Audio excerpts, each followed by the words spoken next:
I am so honored and grateful to have the one and only Dr. Nicole LePera with me today, the holistic psychologist. Thank you so much, Nicole, for being here. Oh, I'm honored to be here, Reem. Thank you for having me. Of course, and truly, every time you pop up in my feed, I see your role plays, your posts. I pass by any of your books in my home. The feeling I get is your generosity, and it just seeps through you with all of your work, how you've just left no one behind. Every single person with every single type of parent, sibling, experience, millions of us have felt truly seen, truly heard, understood thanks to you and your work. So you are a gift, and we are also grateful. And on behalf of your millions of followers and fans, thank you so much. Gosh, I'm so honored. I'm getting a bit choked up hearing you say Oh, that. Thank you for those yes, very beautiful words of encouragement, of support. I think what you're speaking really is a testimony to how universal so many of these struggles are, maybe how alone some of us feel in them. So I'm honored to be able to be playing a part in, of course, the many of us, much like yourself, giving language to the things that we're dealing with, but also a pathway out. yes. Thank you so much. So, in within those millions of people that you are helping to heal, that are on their healing journey, seeking, to find themselves, I guess that most of them, if not all of them, but a lot of them would say that they had good childhoods on paper and that they even felt deeply loved by their parents. So, if that's the case, what was missing? What's going on? I mean, that was me. You're speaking to a version of myself who for decades I would have fought tooth and nail adamantly against the fact that I didn't have, right, the perfect childhood, all my needs met. It took me really not only seeing similar patterns of struggle in the clients that I was working with once I became a clinical psychologist, and I was working with people that I knew kind of checked the boxes of what we've traditionally understood to be trauma, right? Those moments in time that categorically change us and stay with us for a lifetime. And if I'm honest, I tried. I was like, well, did this happen to me? Am I not remembering, right, the thing that happened? Because I saw so many of the same coping patterns in myself, feeling disconnected, relying on behaviors, some of which are societally validated, like achievement, others of which aren't so much, right? Like using substances to try and cope with life. And it took me really coming to a pretty low point. By this point, I was in private practice with very committed, very wise, very insightful clients who would come in week after week. And it seemed that no amount of insight, awareness, even planning, right, for new actions to relieve the suffering or break the habits that brought them through my door seemed to create the change that they were looking for. So as I began to understand that, I was then met with a much more expanded definition of what it is that happens or more so doesn't happen. If we want to even apply the definition to trauma, Yeah. trauma isn't just necessarily about the things that we're experiencing, though it is equally about whether or not we had the support we needed to navigate the difficulties of life. So I think when we understand that, we're now capturing the larger group of us who maybe did have needs met, present caregivers, but what was missing was the emotional attunement and support that not only, when I say we, I'm talking about the physical vessel, our bodies and our nervous systems Yes. needed to cope. And now I think with that understanding, we can view these adaptations a little differently. And of course, perhaps have some new tools and resources to create that change that we deserve. Yes, beautifully said. And my whole thesis with the work I do with parents is that there is a big difference between love and feeling loved and feeling safe, emotionally safe. How would you describe what is emotional safety? It's such a beautiful distinction to offer people because I will wholeheartedly, I know my parents were very well intentioned. I knew that they loved me to the best of their ability, capability, and information. But what I now understand that they were unable to provide me with is safety. And again, safety isn't a theoretical concept, or it's not an idea that if we just tell ourselves we're safe enough that, right, we can miraculously, it's a feeling. It's based on sensations in our body. It's being grounded and present to our current experience, even when what we're experiencing is difficulty. And again, so when we understand that that is what safety is, and I really love the work that you do because you're working with parents who are impacted not only by the information that is available to parents and parenting, but also to their own resources or capabilities, or simply speaking, what they experienced in their own childhoods. And I think the reality that a lot of us are living is there's a ton of us who do have very well-intentioned parents, but those parents were raised in generations where, I mean, even parenting experts like yourself, you're right in the forefront of a new idea where there was decades where there was no talk of emotions, of nervous systems. There was a belief that a child could just calm themselves down on their own. And that's simply incorrect according to our nervous system. And now we couple that with all the things that have impacted our ancestors, from financial insecurity to a lack of safety, systemic oppression, everything in between. Right now, I think we begin to understand why safety, right, is a lived experience that very few of us have been gifted in childhood, though, of course, my hope is that we can gain that by creating that in our lived adult experience. Yes. And there's no way to find out that you're not really emotionally safe as a person until you become a parent. It becomes very apparent. And with my experience, my son was 2 and would not sleep, wouldn't sleep, and he just wouldn't settle. And I was very reactive. I was the reactive parent in your book that we're going to talk about. But my emotionally immature pattern was very reactive and very helicopter.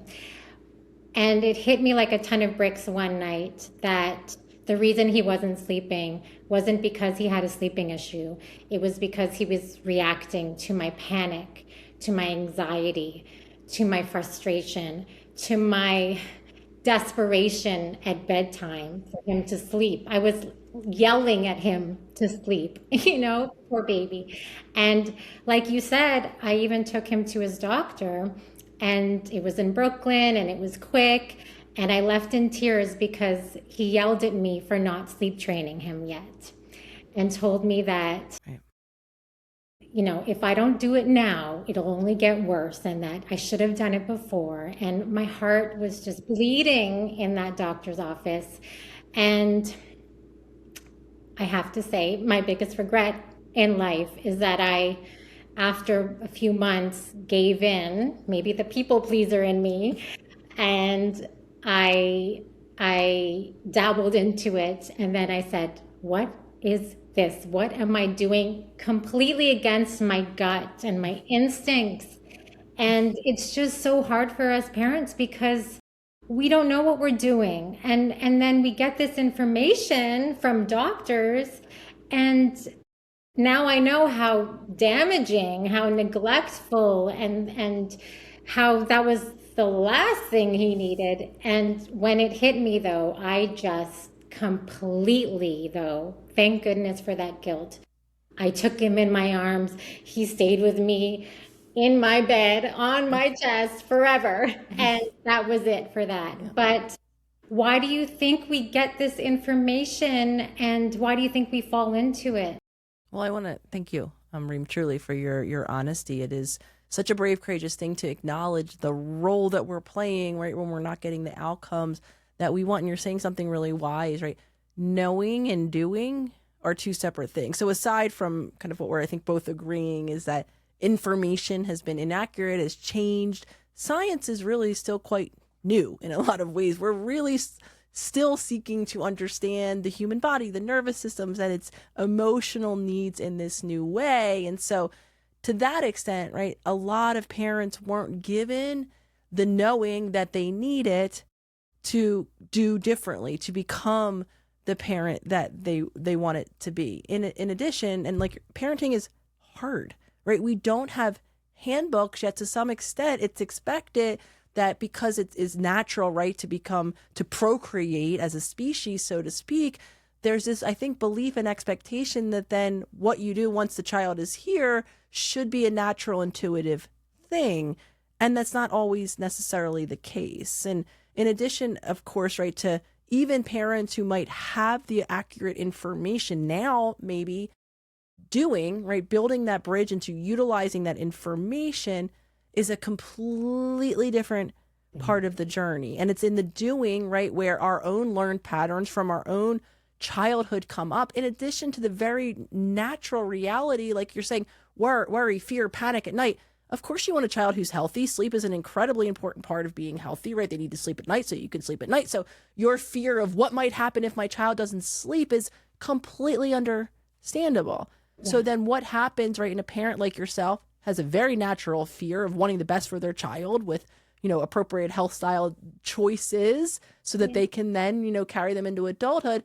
What though happens when that parent, right, hasn't learned themselves how to be with anxiety, how to be with fear, how to be with uncertainty? Those are things, again, that don't have the handbook, that are not just learned experiences in terms of information, but are learned through repetitive action. So if you were a parent then who was not raised in a home where emotions were spoke about, uncertainty and anxiety and all of the natural, flavors of the human experience, if we don't have the tools to be with that, then what happens in those moments are more driven by kind of threat-based responses, again, often very well-intentioned ones, but only create more frustration, more hopelessness, more guilt even. And so the point of my work and why I'm always going into the underlying physiology and development, I spent a whole book writing about it, is to hopefully relieve the shame, the guilt, right? So that with new awareness of why I might be a parent who is overreacting, or maybe as I was parented, underreacting, right? Not being attuned or present or shut down in moments where I needed more emotional support. Again, because my mom didn't have a parent who was there for her in that way.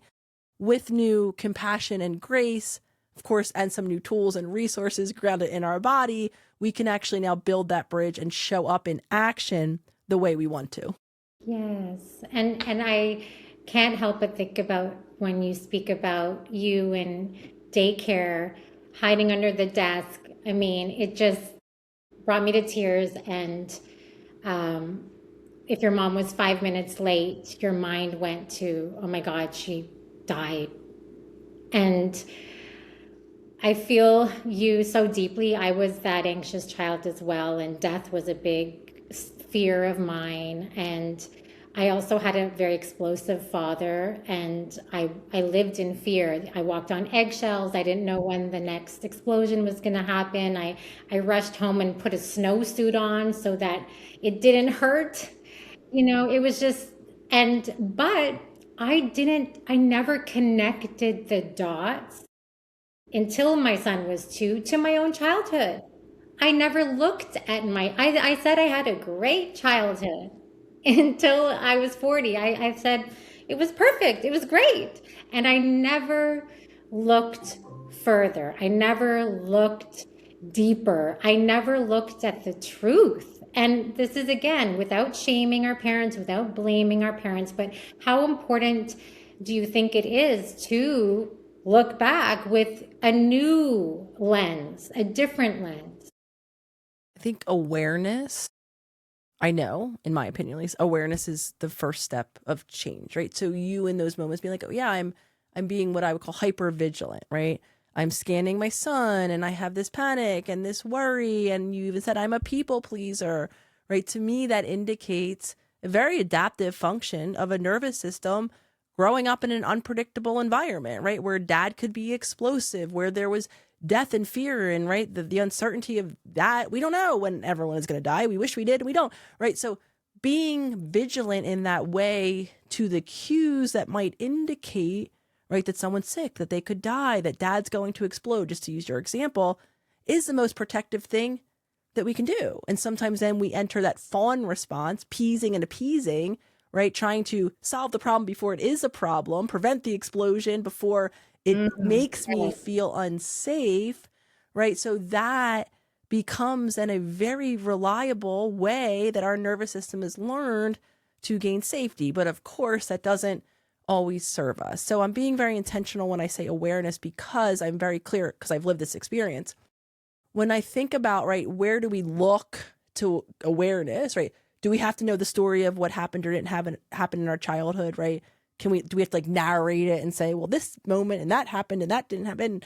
And for a long time, I had thought something maybe was wrong in my brain because I couldn't consciously recall, right? When I would hear friends talk about their childhood, even like positive, what did, holidays look like? And what did you do on birthdays? And, what was consistently the case? I have a lot of blankness. Like I don't have the recollection. What I do though have is the living memory in my body. That little girl hiding under the table, why I have some kind of snapshots of like the moment when I was late at daycare and another moment when my parents didn't pick me up at a ski resort. All of the other consistent moments where I felt scared, I couldn't tell you the snapshot of it. But what I could tell you and connect with is in adult life, right? That same hypervigilance, waiting for the next shoe to drop, much like you, the same tendency to please and appease to prevent the disconnection or the explosion or erratic behavior. So awareness, again, whether we can look back and tell the tale or start now and based on how I'm feeling, how I'm reacting, again, without shame or judgment, is the place to start. Because without awareness, that autopilot is going to run. We're going to continue to either react in those ways or embody those identities like the people pleaser, the caretaker, until we see ourselves in action in real time with grace and understanding, and then take new actions to actually create the change. Yes, absolutely. The step one is self-awareness. Awareness is everything, and which leads me to what I think might be step two. I just finished working with a mother of two small children, 1 and 4. She's in Australia, and she reached out to me because she was yelling and snapping and seeming out of control with her kids, and she knew something was going on deeper than just feeling triggered, and she wanted to, she wants to show up differently for her kids. And we connected the dots. She had neglectful mother and narcissism and, a rough childhood.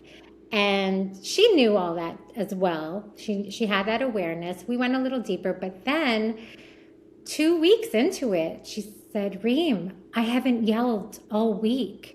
I haven't felt triggered. That nothing happened this week. Nothing bad happened. And I said, well, what do you think this is about so quickly? And she said, I changed the way I speak to myself. And I had an aha. I said, that's it. That's the missing piece. It's the compassion, the self-compassion, really the reparenting, right? What I would love to hear your thoughts on that. Yeah, 100%. It's interesting because I'm even kind of, when I hear speak to ourself, the reality of it is we do have an internal voice. It narrates our life. For the large majority of us, it's not supportive like we would talk to a friend, even though we try to coach ourselves to be that way, right? It's critical. It's judgmental, right? It's even shaming. And again, not because that voice indicates any, it's not a testament to our value. In my opinion, that voice came from somewhere, right? Something directly or indirectly that was said to us or we were made to feel in childhood. Because even in childhood, we all have that internal narrator. We're trying to make sense of the world around us. So the more consistently certain things are said or not said or indicated to us through nonverbal cues, the more we're going to then adopt that as our given voice. So if we're not aware of that running monologue, so many of us, it can be driving how we feel about ourselves and what we do. When we talk about reparenting, I even want to offer another layer of talking to ourselves that's maybe more driven in action, right? Because we send messages to ourselves based on our worth, our value, our ability to trust ourselves, and the worthiness we are to even show up for ourselves and our needs, not just based on what we're saying to ourselves, but what we're doing or not doing. And again, all of those habits, simply how we've learned to care for ourselves, both as a physical being and an emotional being, are greatly impacted by not only what we were told to do or not do and care for ourselves, but what we saw other people around us doing or not doing for themselves and how we were treated. Right. So all of that, right, is a living kind of spoken information that we are sending to ourselves, often outside of our awareness, every moment of every day. So if we become aware, of course, for all the listeners, like, oh my God, I'm so critical, or I'm so neglectful in my actions, or abandoning in my actions, I don't even know what I need to show up for myself. That's a great starting point. Again, without shame or judgment, chances are that voice came from somewhere, perhaps how you were spoken to or made to feel, as did those actions. And now we can begin to shift that. Our voice isn't going to go away. So to be clear, right, we can't flip a light switch and be like, oh, I shouldn't talk to myself negatively, so now I won't. What we can do, though, is pay attention to how much we're paying attention to that negative, shaming dialogue and remove the focus of attention. Of course, we can pepper in some positive statements that we won't believe immediately, but over time, we could come to believe it. And then, right, through parenting, showing up in small ways, in new actions, maybe for the first time ever, factoring our physical or emotional needs into our day or to our relationships, even when we have children. Right. And again, something you kind of indicated earlier, a lot of times, not to make this a gendered thing, though, a lot of women, parents in general, right, have this idea that the goal is to be selfless, right, fully in care of another to the own detriment or neglect of oneself. Right. So that is an important, I think, belief to turn around, because, right, to be there for someone else, we have to make sure our needs are met, or else we're increasing the likelihood that we're going to react in the ways that, right, the parent you worked with is, right, reactive, overreactive, underreactive. So again, with awareness comes the opportunity to create new opportunities for new choices in our daily life through reparenting, so we can show up differently. Yes, yes. And when you said the unmet needs, I always think of John Bradshaw in his book Homecoming, when he says our unmet needs are like a toothache, right? And we will never focus completely if that tooth is just aching, right? And it's there and it's in the background, and we can't truly connect with our children. We can't show up. We can't be safe if this tooth is pounding, right? So we have to take care of ourselves. It's not selfish. It's the most loving thing we can do for our children is fill our needs and give to ourselves. And when you said shame and judgment, it makes me think of children and their feelings, and how important it is that our children are able to feel their feelings. And I know resilience is a hot word in parenting, and every parent wants their child to be resilient and to bounce back and to be able to thrive in this cruel, hard, harsh world. But it breaks my heart when I see well-intentioned parents give their children tough love. Tough love. And like Gabor Mate said, it's either tough or it's love. There's no tough love, right? What do you think about, the stop crying, you're good, get up, you're fine, you're okay, big boys don't cry? What do you I think that's, again, a kind of a byproduct of older, even again, when I'm acknowledging, right, why the belief for so long was, right, put a child in a room, cry it out. It's because this is what we believe to be true as experts, right? And to some extent, I think we had the definition of resilience a bit off as well, or maybe not as clear as it needed to be, leading one to believe, at least historically, that resilience is to some extent, right, either not experiencing pain, difficulty, or suffering that's a natural point of life, and or, right, moving so quickly through it. And the reality of it is that not only is that an impossible expectation, difficulty and suffering and emotions, right, the harder emotions to feel, the grief, the anger, right, all of that is a part of life that is absolutely important, right? Those emotions, the emotion of anger and resentment that comes from unmet needs, is an incredibly important, not only piece of information, but motivator to inspire us into action to meet needs. So, right, in addition to the fact that resilience, in my opinion, and I think in a lot of, kind of expert opinion, is that it's the ability to be with emotions, all of the emotions, not to avoid them entirely. Though, again, here's another moment, as I think is the case more often than not, that we have to understand that resilience, again, isn't just a theoretical, nice thing. It's not coached by just saying in the right thing in the right moment. It's something that's learned, right? So just like we were talking about, it's not selfish, right? And it's important for a parent to meet their own needs, right? So that they can be calm and grounded in the moments that they need to. What we're also talking about is the modeling, right? Of a parent who is saying, I'm an individual, I have needs. So then that teaching will be passed on to the child when they're in a relationship with a romantic partner, whomever it is, right? They saw someone who said, you know what, it's not just about the other person in this relationship. It's also about me because that was modeled. Same thing goes for resilience. Not just a parent saying, toughen up, right? Because I want you to be able to handle the hard parts of life, but a parent showing how to be vulnerable, how to be in a moment of difficulty, and how to naturally then regulate and support a child's body in regulating through that moment. Not in, and I think those reactions that are so common, maybe listeners are like, oh gosh, I say and do that too, tough, very well meaning.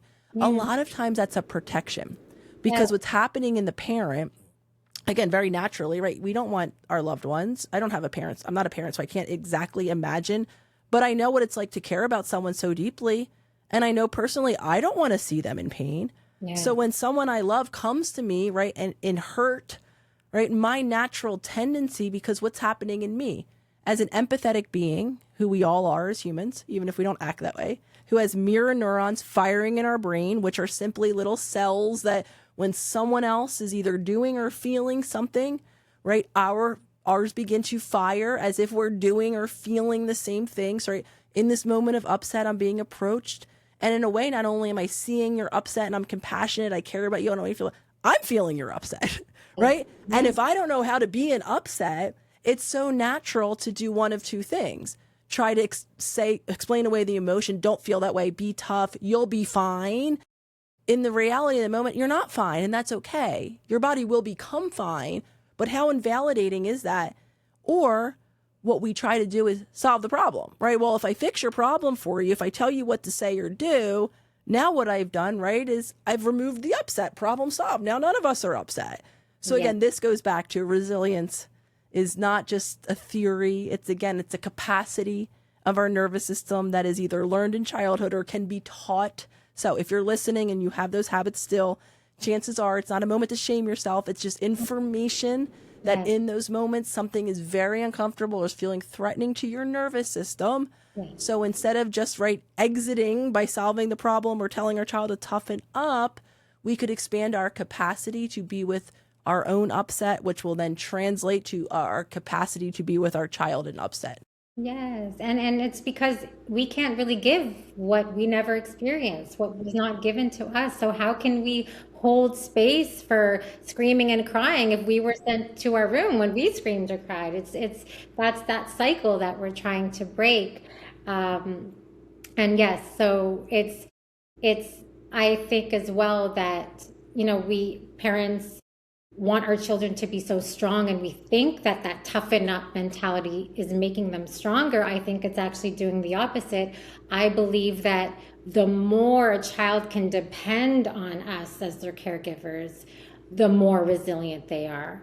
The more, right? It's then they can go and thrive because that foundation is so sturdy and steady and thick with support. The more a child knows, as you're wisely putting it, Reem, that they have somewhere to go with their big feelings, someone to go to who's not going to explain them away, shame them away, who's maybe just going to sit in the upset with them until, again, their body naturally calms down. That's the reality of our bodies. We don't actually physiologically want to stay in upset. While a lot of us are living in upset, I mean, I know there was decades, right, where that anxious little girl turned into the anxious adult who just always thought, right, anxiety and upset and stress and waiting for the next shoe to drop and always something mentality was what I only experienced. So, but our bodies physiologically, we have all these systems in place to return to homeostasis or peace and calm.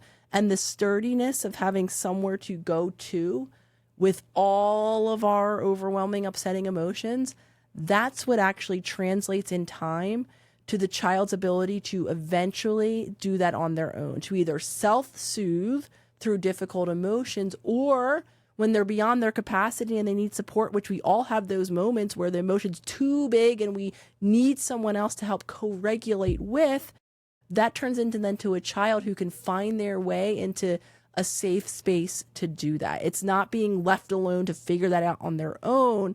It's actually having the space, the presence, and a grounded nervous system of a parent to actually learn that ability on their own. Oh, this is just priceless information that every parent needs to hear. I just so, I'm so glad you said it like it is, because and again, we never received it. We don't have that information. That's how we were parented. We want the best for them. We want them to survive. We want them to be strong. But, it's just not knowing the real way there. And, a big thing for parents is their child's behavior. It's something they struggle with every day. And we were also told that a great parent can control their child's behavior.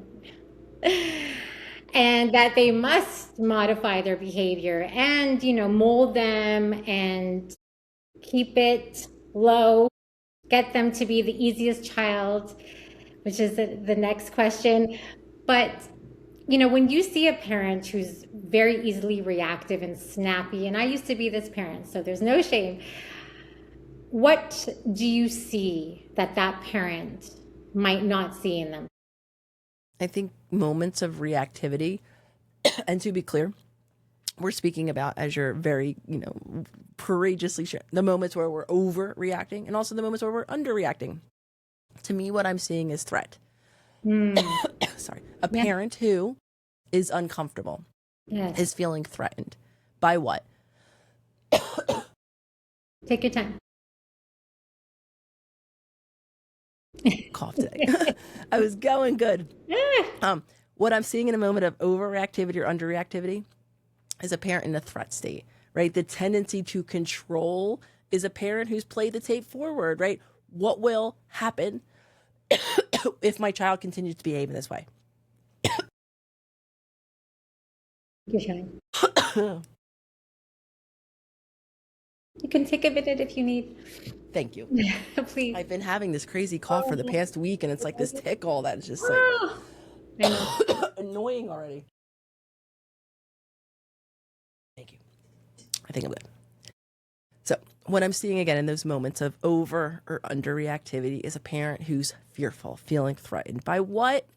Probably a very understandable scenario or, prediction of what could happen if and when your child continues to act in that way, in that out of control way, in that boundaryless way. Might they become unsafe? Might they hurt themselves? Might they hurt other people around them, right? Completely natural things to feel concerned about, right? So in those moments, right, we have to understand that what's happening in us is a reaction to something, whether it's real or imagined, right? Whether your child is going to march forward, keep doing the things and create the scenario that we're fearful of or not, it's real for our body. Yes. And that's the place where we're reacting from. And not to shame ourselves, because of course, right, the goal of parenting is to create not only a life, but right, the safety, the container, the boundaries, the limits, so that that child's life can continue, right? And they can become not only a, physically healthy, but emotionally healthy being. So trying to control anything that can be controlled, even our child's behavior, is often a very well-intentioned attempt at trying to create a very healthy, adjusted human. But unfortunately, right, when we're reacting and trying to control from an unsafe space, we're not always getting the outcome that we want. And more so, I have come to learn, and this goes back to kind of the resiliency thing as well, sometimes it's important for a child, right, to venture out, to simply speaking, cross a limit, make a mistake, of course within reason, where they're not actually physically or emotionally going to be harmed past the point of the, kind of repair. But those moments actually translate to the child getting a bit clearer on their own boundaries and limits and consequences if and when they cross them. Because again, a very well-intentioned parent, you used the word yourself earlier, right? This idea of helicoptering, right? Trying to so desperately in fear control my child to the point where I'm over structuring, over committing, over, solving all of their problems, trying to buffer them in, not letting them leave the home or only, kind of with our eye on them. If we never let them venture out, then unfortunately that could become an adult who doesn't know their own limits, right? Who does the same thing, bypasses their own limits, unfortunately might bypass other people's limits, or simply can't tolerate discomfort because they never had to. Yes, yes, yes. And behavior in itself, a little child, a little boy, a little girl, even a teenager, behavior is communication. Something, if there's a tantrum, there's stress, right? If the child, it doesn't, there's something going on within. And it's easier said than done, but I think once we see the child's behavior as more reacting to the environment rather than behaving, we can start to see perhaps what part we may be playing, right? If we're with our child all the time, it's the relation, we create their environment, and give ourselves that space, give ourselves the chance to show up with curiosity, with compassion, instead of just blind reactivity and anger and frustration and dismissal and shame and judgment, right? Such wisdom. I mean, this idea, right? Behavior is information. And often what it's indicating is these different threat states, right? Because the tantruming child, right? If I want to map it onto probably a very common like language, I think that we all know around the nervous system, right? The fight, the freeze response, fawn response. What looks like in adulthood, right, as screaming or yelling, that's an adult-sized tantrum. In a child, that looks like a child who's screaming, yelling, bouncing off the walls, right? All of this energy without an ability to calm themselves down or know how to appropriately channel it comes out as a tantrum. So instead of shaming that tantrum, right, pausing in that moment and seeing that that's a child in a fight response, right? Something is feeling threatening to them and their nervous system is doing the best thing that they can do, right? They're trying to overcome the threat, scream, yell, right? Regain safety through action. Similarly, right, the child who, right, can't pay attention, is distracted, right? If I could really generalize that, right, into a flight response, right? Similar nervous system state, sympathetic activation.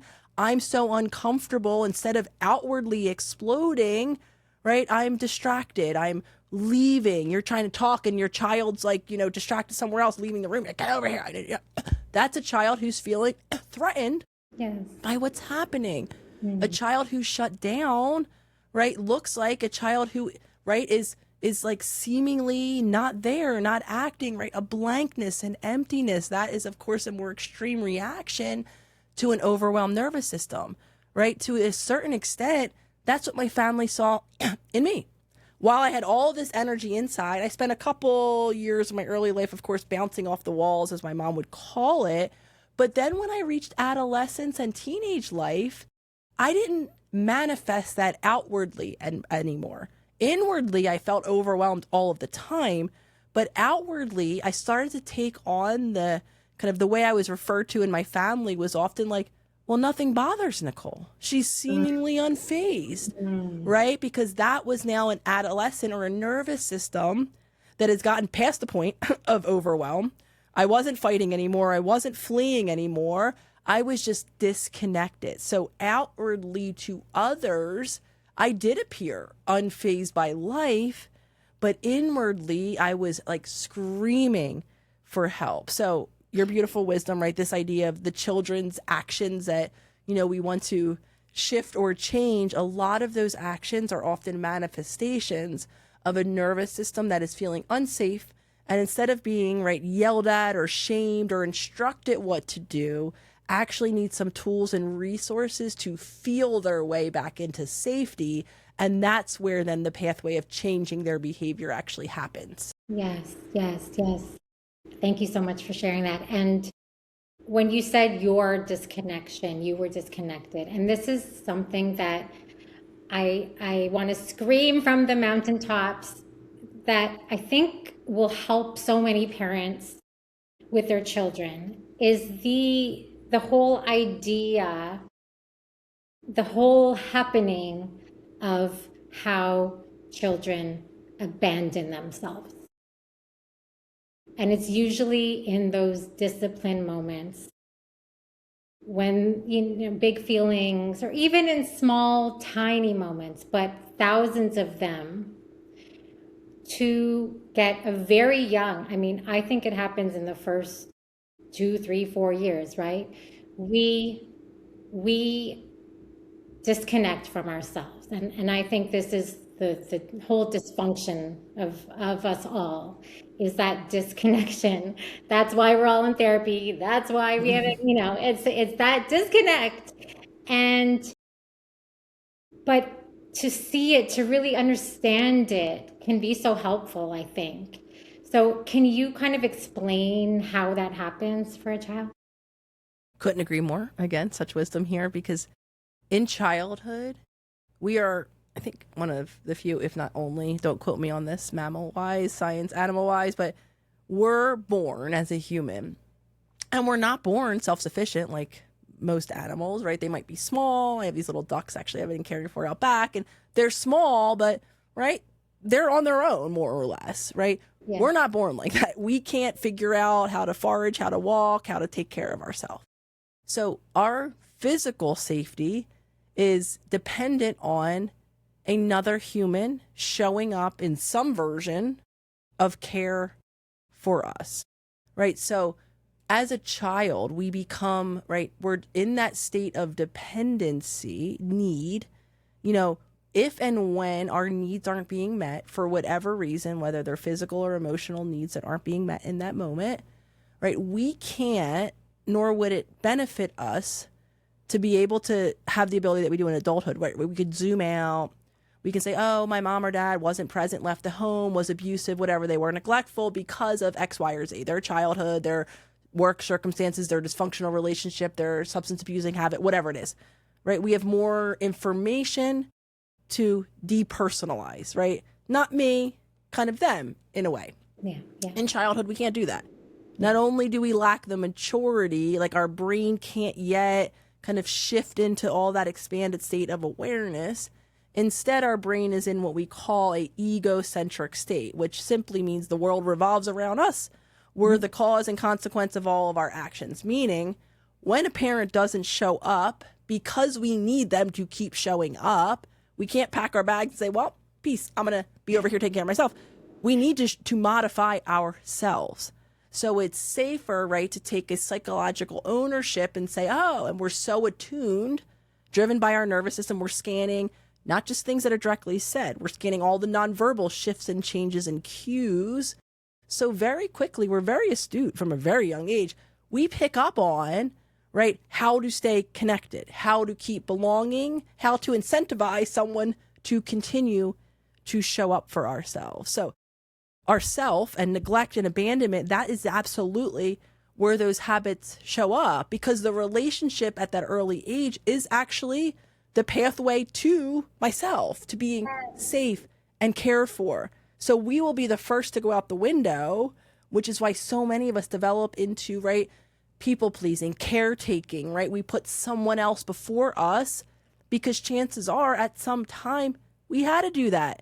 We were parentified. We were given too many responsibilities. We had to care for our parents or our siblings, or emotionally, no one was there to take care of us, or there was unpredictability and uncertainty and insecurity. So being attuned to someone else, all of that served us, right? Kept us safe enough at that time. And then because our nervous system will continue to repeat what's familiar, it doesn't logically update as our circumstances update, as we gain capacity, as we gain, right, awareness of all the other factors that contributed to what happened back then.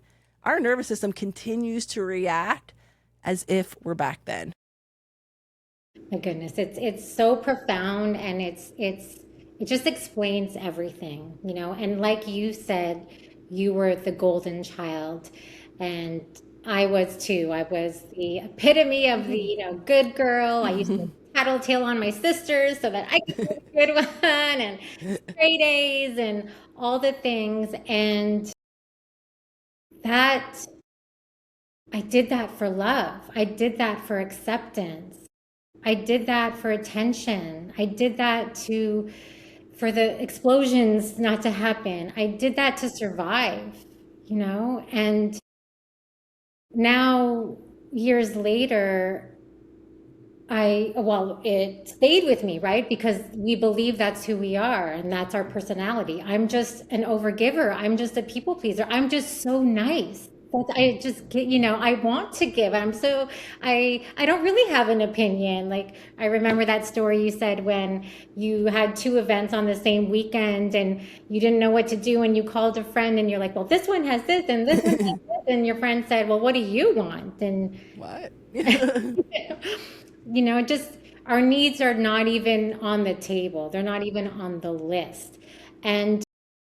But when we do this work that you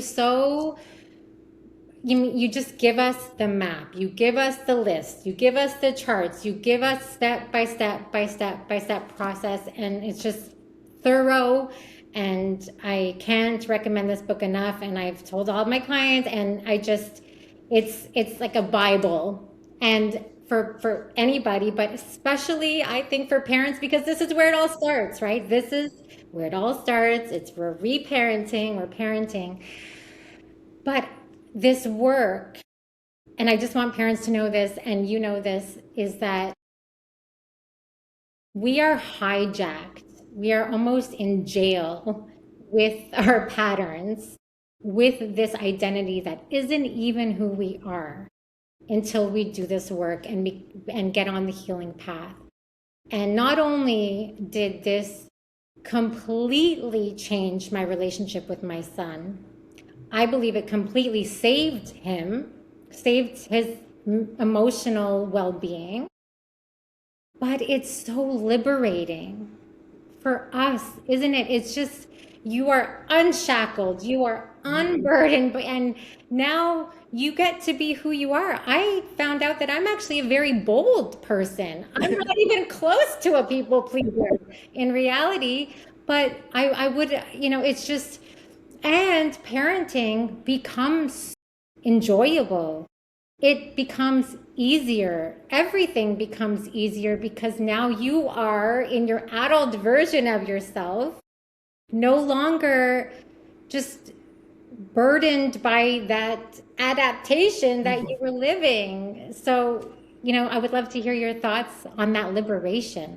I'm shaking my head. I mean, because not only can we rediscover, like you're saying, wow, I'm bold, I'm this, I'm that, I've never known I was this.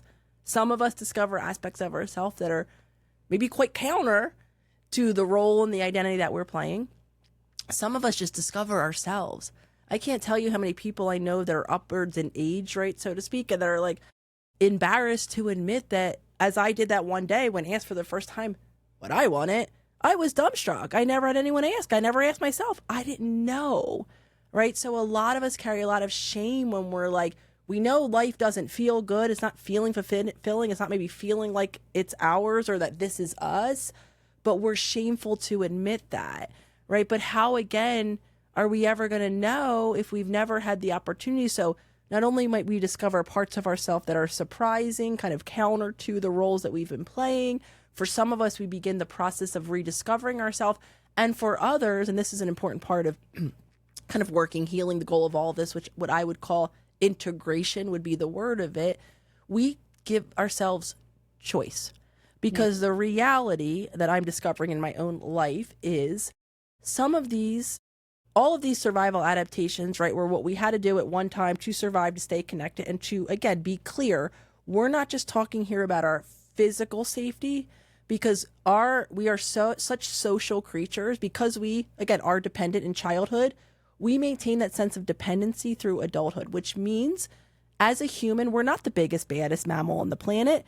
We are much safer in connection with at least one, if not a group of other individuals. So saying that to then say the emotional pain that's associated with exclusion, not feeling like we belong, actually lights up the same physical pain centers in our brain, causing that same threat-based responses. So these survival adaptations, again, to be clear, bring it full circle, we needed them at one time because they allowed us to maintain the connection and the belonging that we needed to ensure our survival, physical and emotional. Though the goal then becomes, not all of the time are they all negative. I'll use myself as an example. I'm a very driven, it sounds like much like yourself, I'm a very driven, high achieving, I'm still working to break this habit, sometimes overly compassionate at my own expense, but very compassionate, wired to be attuned to everyone else and care for them person. Now, if you were to ask me now, and maybe in 10 years I'll change this, but probably not, there's certain aspects of my drive that I want to still have in my life to harness. It helps me create and have impact. And of course, if I'm doing it reasonably within my limits and giving myself pause and not only defining myself based on what I've done, right, then drive is something that I don't necessarily want to just throw away completely. Nor do I want to throw away my compassion or my sensitivity, right? I love that about me in a lot of ways. Again, what I want to do though is rein it in especially in the moments where I'm putting someone else above me and I'm neglecting, abandoning, or allowing someone else to abuse or, harm me. Those are the moments maybe where I want to act or make a choice from a more selfish, less sensitive place. But again, these adaptations for a lot of us have so much value. I actually just put up a post about the value of our trauma sometimes becomes our best asset, becomes kind of part of our uniqueness and or our contribution to society. So that is, again, I think the goal of this isn't to just erase what happened, to unbecome, the impact of our childhood. It's to gain this sense of groundedness, ability to evaluate what and when certain choices are appropriate, and then to be able to intentionally act in the ways that serve us in our ever-changing moments of our future. Yes. That when you say tools, I believe you. Because you give them to us, you make it make sense. You give us the path, because I don't usually believe in tools. I'm like, it doesn't sound, but when you give them to us, you teach us how, and you said that you're still working sometimes on, when there's someone that maybe you have to overgive or puts them on, above you. I just personally, I'm newly divorced and slowly tiptoeing into, opening my heart to new things. And I was quickly reintroduced to my anxious attachment style. And that had been dormant for years. And I was like, oh, hello there. This feels okay, uncomfortable.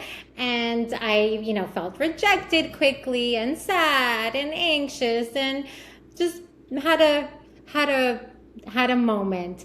But I say this to say that after years of this healing journey that I'm on, I was able to dig myself out on the same day, quickly, and feeling stronger than ever, truly. And I felt so empowered and I was proud of myself, but also just, this is possible to change your network and how those reactions and those feelings. And we are not hijacked. We are not in that jail for life. These tools do matter and they do help and they work. There's so much power in what you're describing, because you're describing not only the reality of the many of us who are like, I'm healed, I'm having a season where everything's good. Sometimes it's because I'm not necessarily in a relationship or in a relationship that's challenging, and now poof, I am, and it feels like I've backslid.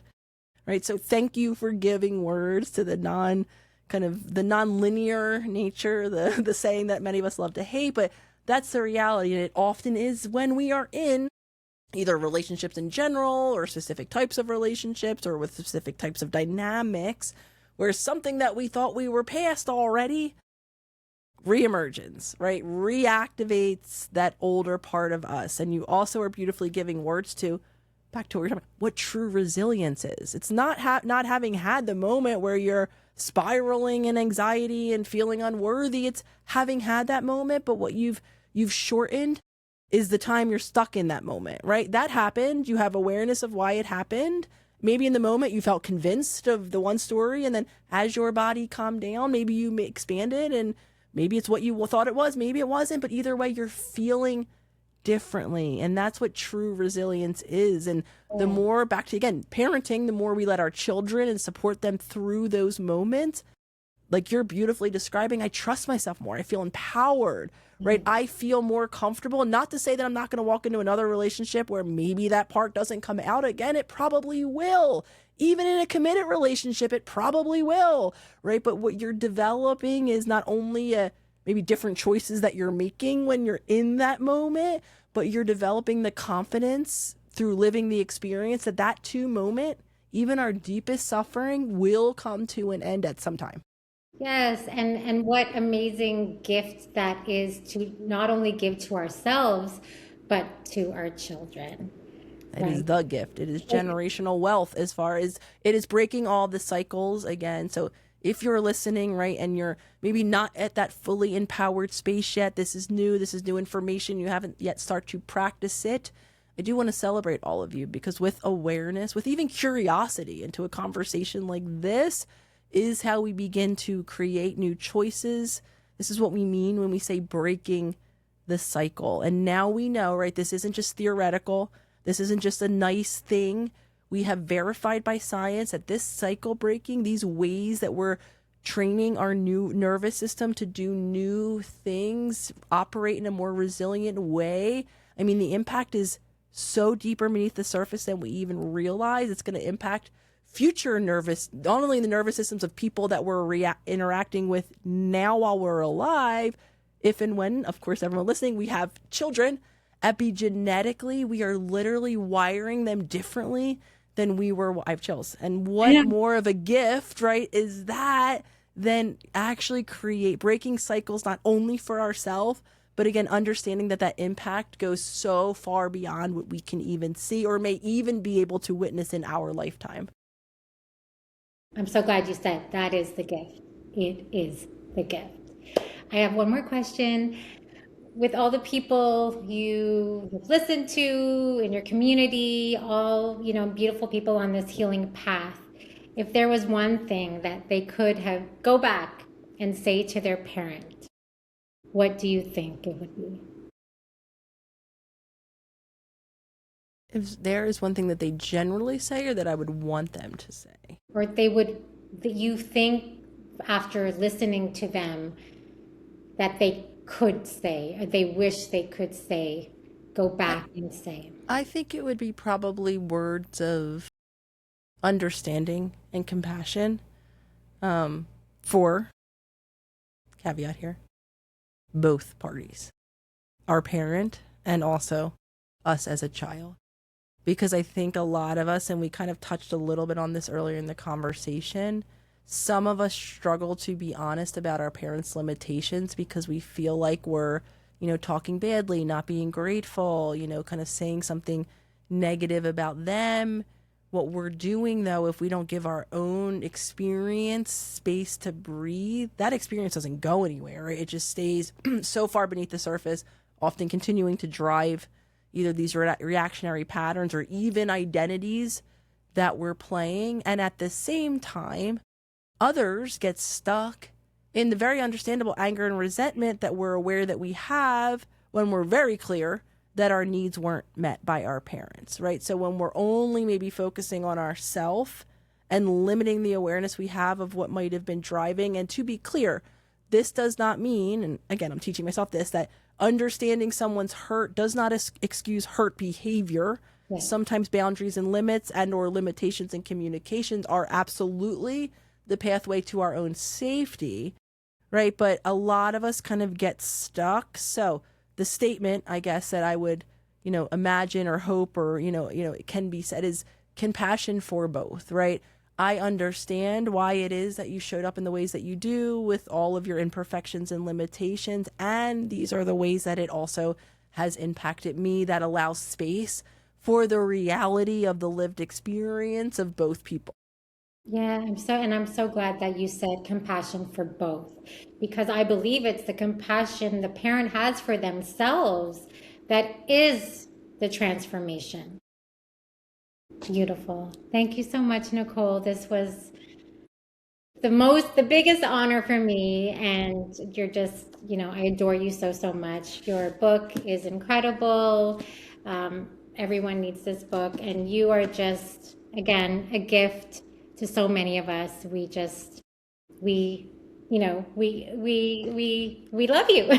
Thank you. Well, I'm We, reflecting so much gratitude, Reem, right back to you, for the work that you do to support parents on their journey. I mean, the impact, as we both are agreeing, is so far reaching. I think parents are probably one of the most under resourced populations for all of the reasons that we talked about, not having accurate information. If they have information, not having the support. The reality of it is life has changed a lot. We're not parenting in villages anymore. We don't have people emotionally and practically supporting us. So there are so many parents out there that I know are gaining a sense of comfort and ability to even imagine a life that's different and begin to heal, because of the work you're doing, the communities like this, and all of you parents listening. Again, I'm celebrating you. It is not easy, to be really honest with ourselves, our current limitations in any relationship, especially one where the care is so deep, like parenting a child. So I just want to celebrate all of the cycle breakers out there listening. Again, I'm going to reiterate it because it's so important. In my opinion,